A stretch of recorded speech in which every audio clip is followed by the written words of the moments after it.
Halo, saya Ipan Septian, mahasiswa UIMA Prodi Keperawatan. Dalam kesempatan kali ini saya akan menyampaikan tentang HIV/AIDS.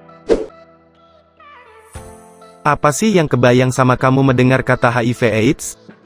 Sebuah penyakit yang menyeramkan? Sebuah kutukan, kondisi yang perlu disembunyikan karena merupakan sebuah aib? Terus bagaimana pandangan kamu soal orang dengan HIV/AIDS? HIV, Human Immunodeficiency Virus, adalah virus yang menyerang sistem kekebalan tubuh manusia dan menimbulkan AIDS. Acquired Immune Deficiency Syndrome (AIDS) adalah penyakit yang menyerang sistem kekebalan tubuh akibat infeksi Human Immunodeficiency Virus (HIV). Tubuh yang terserang AIDS akan rentan terhadap infeksi penyakit sehingga mengakibatkan kematian. Saat ini AIDS telah tersebar luas di seluruh dunia, termasuk Indonesia. AIDS merupakan tahap akhir dari infeksi HIV. Pada tahap pertama, infeksi akut atau serkonversi. Gejala awal akan muncul biasanya seperti gejala infeksi flu seperti demam, keringat malam, lemas, kelelahan, nyeri otot, nyeri di area kelenjar getah bening. Biasanya gejala ini berlangsung terjadi 1-2 minggu setelah terinfeksi. Sebagai tanda perlawanan daya tahan tubuh terhadap infeksi HIV. Tahap kedua, gejala HIV/AIDS. Infeksi HIV masuk ke tahap kedua, di mana pada tahap ini dapat tidak terjadi gejala apapun dalam waktu yang lama hingga 5-10 tahun. Pada periode ini, bagian dari sistem kekebalan tubuh yang diserang HIV adalah sel-sel darah putih yang disebut sel T, atau sel CD4. Ketika menginfeksi sel T, HIV memerintahkan material genetik sel T untuk membuat komponen HIV baru. Bersamaan dengan keluarnya komponen HIV baru, maka sel T mengalami kerusakan atau kematian. Tahap ketiga, masuk ke tahap HIV lanjut yaitu AIDS. Pada tahap ini, CD4 sudah berada di bawah angka 200 dan orang akan didiagnosa dengan AIDS. Pada tahap ini orang harus mengkonsumsi obat anti-HIV/AIDS.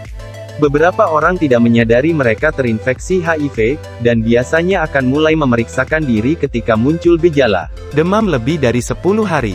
Berat badan menurun drastis. Sariawan yang tidak sembuh-sembuh. Susah makan dan minum. Pembengkakan kelenjar getah bening. Tubuh semakin lama semakin lemah. Diare yang berkepanjangan.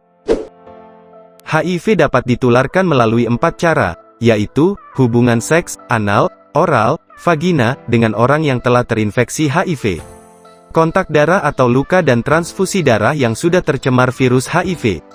Menggunakan jarum suntik atau jarum indik secara bergantian. Melalui ibu hamil pengidap HIV pada janin yang dikandung atau bayi yang dilahirkan. HIV tidak menular melalui gigitan nyamuk dan serangga lainnya. Orang berjabat tangan, berciuman, orang berpelukan, bersenggolan dengan pengidap HIV. Makan bersama, piring dan gelas bergantian dengan orang penderita HIV. Tinggal serumah, berenang. Pencegahan HIV/AIDS. Ada langkah-langkah upaya preventif terhadap HIV/AIDS yang sebenarnya cukup jelas tetapi masih banyak masyarakat yang belum tahu.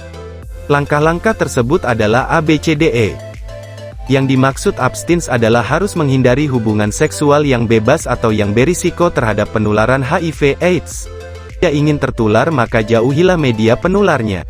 Be faithful, bagi yang sudah menikah, setialah pada pasangan. Jangan sekali-sekali berpikir untuk berganti-ganti pasangan. Karena hal tersebut dapat meningkatkan risiko tertularnya HIV/AIDS dari seksual partner. Kondom, penggunaan kondom adalah upaya efektif dalam mencegah penularan HIV/AIDS. Penggunaan kondom dapat mencegah interaksi cairan kelamin sehingga penularan virus dapat diminimalisasi. Drug injection, tidak menggunakan obat suntik dengan jarum yang tidak steril. Jangan mengonsumsi narkoba, terutama narkoba jarum suntik. Education, pendidikan yang berhubungan dengan HIV/AIDS. Pendidikan ini sangat penting khususnya bagi para remaja agar mereka tidak terjerumus dalam kehidupan yang salah. Pengetahuan yang baik dapat mencegah remaja untuk bertindak tidak sepantasnya karena mereka tahu risiko yang sangat besar dari perbuatan mereka tersebut. Hal-hal yang perlu diperhatikan bila di sekitar kita ada yang positif HIV/AIDS. Jangan mengucilkan mereka yang sudah positif terkena HIV/AIDS. Berikan dukungan kepada penderita HIV/AIDS. Jauhi penyakitnya, jangan orangnya. Setelah melihat video ini, apakah menurut kalian ada harapan untuk melawan HIV? Ayo kita sama-sama memberi dukungan kepada saudara-saudara kita yang sedang berjuang melawannya. Salah satu caranya bisa dengan membagikan video ini. Jangan lupa subscribe untuk mendukung saya Ipan Septian dalam mengedukasi lebih jauh lagi. Terima kasih dan sampai ketemu di video berikutnya.